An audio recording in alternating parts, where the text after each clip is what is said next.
డెఫినెట్గా మన ఇంటర్వ్యూ చూసే ఉంటాడు మీరు రేవంత్ అన్న. మీరు చెప్పండి మేడం, ఇప్పుడు మీరు ఈ పార్టీ నుంచి ఎమ్మెల్సీయా లేకపోతే కార్పొరేషన్ చైర్మన్ ఏం ఆశిస్తున్నారు? ఎందుకంటే పబ్లిక్కి సేవ చేయాలంటే ఏదో ఒక పదవుల్లో కంపల్సరీగా మనం ఉండాలి, అది మీకు కూడా తెలిసిందే. అవును. సో మీరు ఇప్పుడు ఏం ఆశిస్తున్నారు పార్టీ నుంచి? నేను ఆశిస్తలేను, ఏది ఇచ్చినా తీసుకుంటానని చెప్పిన. కాకపోతే రేవంత్ రెడ్డి గారు అంటే నేను ముంబై ఎలక్షన్ జమ్మూ కాశ్మీర్ ఎలక్షన్స్ తిరిగాను.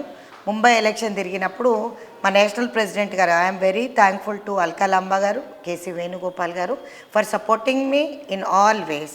This is an open secret, this was a close secret till now. Alka Lamba గారే సపోర్ట్ చేస్తారని, కానీ ఒక పక్కన కేసీ వేణుగోపాల్ గారు కూడా నాకు సపోర్ట్ చేస్తున్నారు. ఐఎమ్ వెరీ థ్యాంక్ఫుల్ బికాజ్ నేను వెళ్ళి సార్నే అడగడం జరిగింది.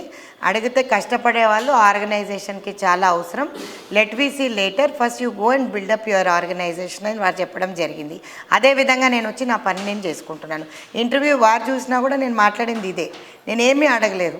కేవలం వాళ్ళ ఖర్గే గారిని కలిశాను, కేసీ వేణుగోపాల్ గారిని కలిశాను, ఏఐసిసి అగ్రనేతలు అందరినీ కలిశాను.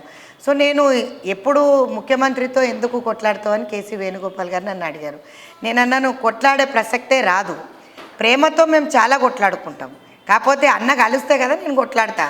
అన్న నాకు ఎప్పుడన్నా కలిస్తే ఖచ్చితంగా కొట్లాడతా, ఎందుకంటే ఎందుకు ఇవ్వన్నా అని అడుగుతా. అన్న నా కళ్ళలో కళ్ళు పెట్టి నీకు ఇవ్వను సునీతమ్మ అని ఎప్పుడు చెప్పాడు.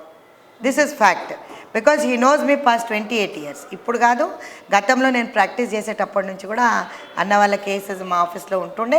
సో చాలా మంచి బాండింగ్ ఉండే, నేనంటే చాలా ప్రేమ ఉండే. అంటే మరి ఆయనకి ఎవరు చెప్పుడు మాటలు విన్నారో నాకైతే తెలియదు, కానీ అల్కా లాంబా గారికి మాత్రం చెప్పాను.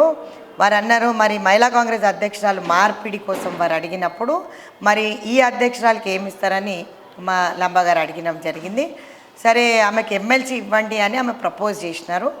సరే నాకేం అభ్యంతరం లేదు తనకి ఎమ్మెల్సీ ఇవ్వడానికి, కేసీ గారితో ఖర్గే గారితో మాట్లాడదాం అని చెప్పినారు.